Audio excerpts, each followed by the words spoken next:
In forgiveness lies the sovereign recipe for so many of the physical ailments that afflict us and the mental anxieties. How do we cultivate this virtue of forgiveness?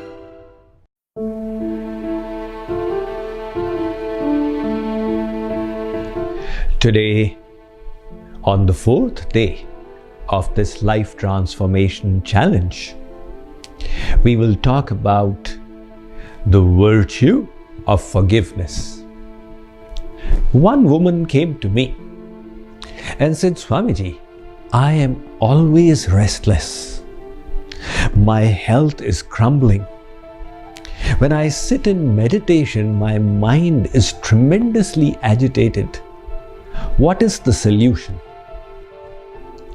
I said, are you harboring a resentment? She said, yes. I said, you need to learn forgiveness. This is a gift that we give not to others, but to ourselves. One former inmate of the German concentration camps in the Second World War asked another, have you forgiven the Nazis as yet? He said, yes.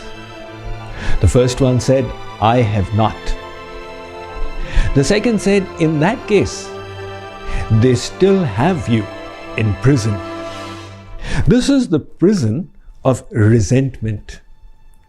When we resent somebody's behavior towards us, that negative sentiment acts like poison upon our heart.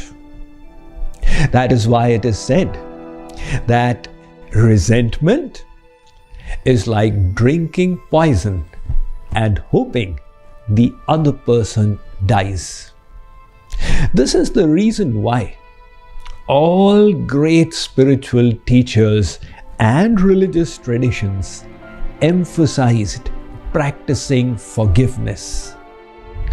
This is the one virtue that all of us will need, because we find ourselves in an imperfect world where people are self-centered, they are selfish, which is natural because everybody is in the realm of Maya. We behave well with others and they respond badly to us. If we are not able to practice forgiveness, we will end up filling our minds with grudges and hurts. So in forgiveness lies the sovereign recipe for so many of the physical ailments that afflict us and the mental anxieties. How do we cultivate this virtue of forgiveness? It needs one perspective. Rather than thinking of a comfortable situation, think of how you can progress. Then, in the hurtful behavior of others, you will find the opportunity to grow spiritually. We can take inspiration from the story of Sant Tukaram.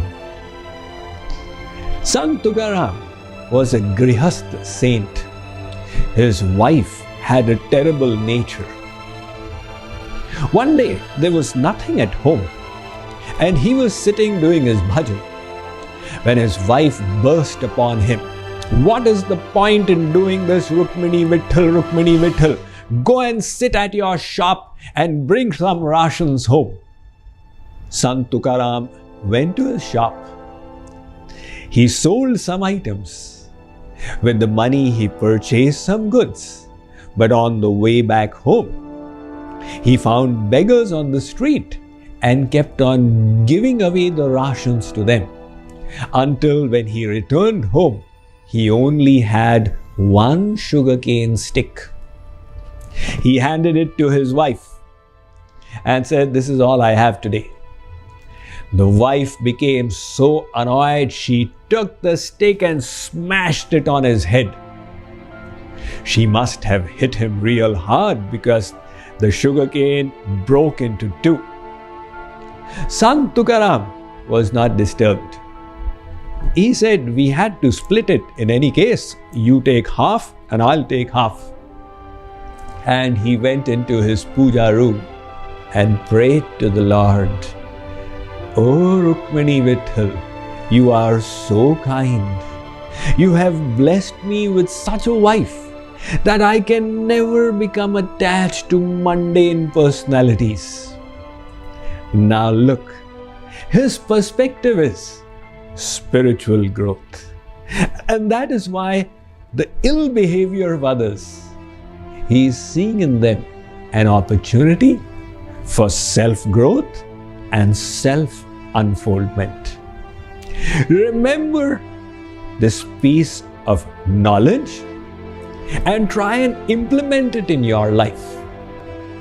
Do an introspection to see if you are harboring any grudges and strive strongly forward to dispel the slightest trace of a grudge from the heart. For this is the ladder to spiritual growth. Tomorrow, we shall continue this journey of life transformation with yet another self-improvement tool.